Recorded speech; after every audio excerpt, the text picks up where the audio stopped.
داخل على 60 يوم هيحددوا يا اما تبقى شخص المجتمع يحترمه وكلمتك مسموعه في المجتمع بعد كده، او شخص هيبقى مهمش في المجتمع. ده غير بقى الشخص ده نفسه هيعيش ندمان قد ايه على الفرصه اللي كان في ايده ضيعها. وهدوء. يا صباح الفل.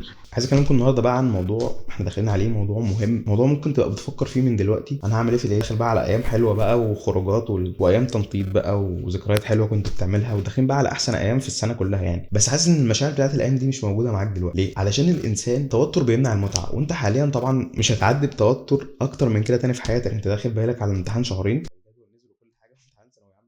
يعني انت تقريبا هتعدي على العيدين قبل الامتحانات، فانت تقريبا العيدين دول تمسحهم كده من حياتك. انت بتقول كده. طيب انا عايز اقول لك انا دلوقتي بعد رابع سنه جامعه، رابع سنه في هندسه، انا اخر عيد واخر رمضان انا حسيت بيهم في حياتي كان العيد ورمضان بتوع ثانيه ثانوي. من بعد كده انا حاليا كل رمضان عندي امتحانات، يعني انا حاليا عندي امتحانات ميد ترم في الكليه، فرمضان ده ما عدتش بحس بالشعائر بتاعته، بالبهجه بتاعته. لا انا مضغوط فيه وحاجات بقى دراسه وكده. التوتر بيمنع اي متعه انت كنت بتحس بيها بعد كده. بس عايز افهمك الفكره في ايه. انت دلوقتي بتفكر تفصل ولا ما تفصلش؟ يعني تفصل وتعيش الفايبس زي ما كنت بتعيشها قبل كده، وتخرج بالليل بقى وتاخد العيد بقى 3 4 ايام، هنا يوم وهنا يوم وسفريه هنا وكده وكده. همثلك مثلا لو حد عامل دايت لفتره طويله، منع سكريات منع نشويات منع كل الحاجات دي والفتره طويله، وعامل مجهود كويس جدا جدا وهيحقق التارجت اللي كان بيخطط له يعني، والدايت بتاعه ماشي كويس جدا جدا جدا، وجي فتره قال لك انا هاخد مثلا يوم او اتنين فري. اليوم او اتنين فري ده طبعا هياكل كل حاجه بقى كان محروم منها، اللي هو سكريات بقى بالهبل، نشويات زي ما انت عايز. يحس بالمتعه تاني اللي كان محروم منها، والذاكره عنده هترجع له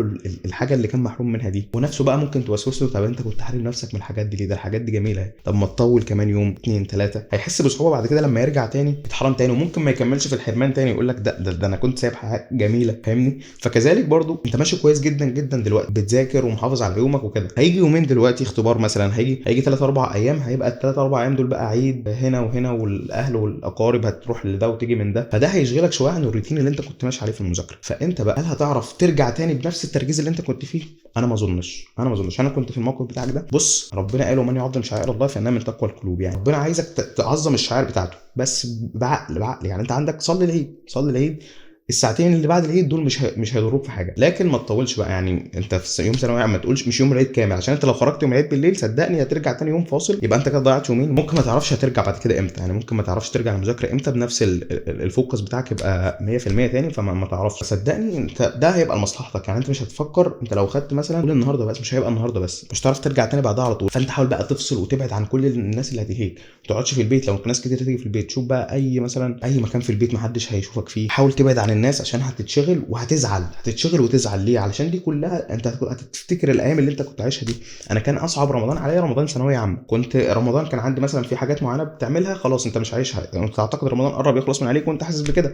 في حاجات كنت بتعملها ورمضان كنت بتعيشه بطريقه معينه، تخرج بالليل تروح هنا تعمل كده تعمل كده، خلاص انت مضغوط مفيش وقت، فانت حاسس كده، فانت خلاص اتعودت على رمضان، فداخل على العيد على حاجه يعتبر زي ايام رمضان، فانت خلاص عدي دي وهتجيلك بعد كده وانت محقق حلمك. عيشها وانت محقق حلمك، احلى ما تندم انك ضيعت الايام دي، والايام دي كانت فرصه في ايدك. الايام اللي جايه دي هي ايام الحصاد بقى. انا افتكر مدرسي بتاع ثانويه عامه كنا في الفتره دي كان قال لك داخل على 60 يوم هيحددوا يا اما تبقى شخص المجتمع يحترمه كلمتك مسموعه في المجتمع بعد كده، او شخص هيبقى مهمش في المجتمع. غير بقى الشخص ده نفسه هيعيش ندمان قد ايه على الفرصه اللي كان في ايده ضيعها. لكن لما تحقق حلمك المجتمع نفسه بيحطك في مكانه تانية. فكل دقيقه دلوقتي حاول تستغلها، مش هقول لك كل دقيقه، كل ثانيه حاول تستغلها. انا تقريبا بقالي يعني بما ان انا بقالي اكتر من 16 سنه بذاكر، طالب علم بقالي 16 سنه وبذاكر، فالمذاكره ده يا جماعه الانسان انت عندك طاقه للمذاكره، والطاقه دي متجدده. يعني انت لو غبت قاعد مثلا على الكتاب 10 ساعات طبيعي ان الطاقه بتاعتك بتخلص، فالطاقه متجدده. ايه اللي بيجدد الطاقه؟ شويه فصلان شويه راحه شويه كده، فالطاقه بتتجدد. يعني زي الموبايل بالظبط كده، الشحن بتاعه لما يبقى 100% طبيعي مش هيستنى معاك ال 100% دول مكملين، طبيعي بيخلصوا وبيتشحن، فانت كذلك عايز شويه شحن. فانت استغل الساعتين 3 بتوع العيد دول كشحن، انك بقى ايه تفصل شويه، تصلي العيد، افرح شويه، سلم على الناس، خد طاقه، ارجع بقى استغل الطاقه دي خليها تدفعك. لكن ما تحبش الشحن وتقعد تطول شويه. صدقني انا بقول ده لمصلحتك. هتغيب على ما ترجع، ولو رجعت الساعه دلوقتي، الساعه في الايام اللي جايه دي بشهور في الايام اللي جايه هتندم عليها مش هتعوضها. فربنا يوفقكم. استغل وقتك، استغل كل دقيقه، حلوا كتير. النصيحه الوحيده اللي لو هقولها لحد تاني، انا لو رجعت مكانكم دلوقتي كل اللي هعمله هحل كتير، بس ما تسمعوش لبتوع التنميه البشريه كتير قوي، ما تسمعش بتاع التنميه البشريه، بتبقى حاجات مزيفه بتوهم عقلك وبتخليك عايش احلام اليقظه. واحلام اليقظه دي مشكله كبيره. احلام اليقظه انا نفسي وقعت فيها في فتره من الفترات على ما اتعالجت منها.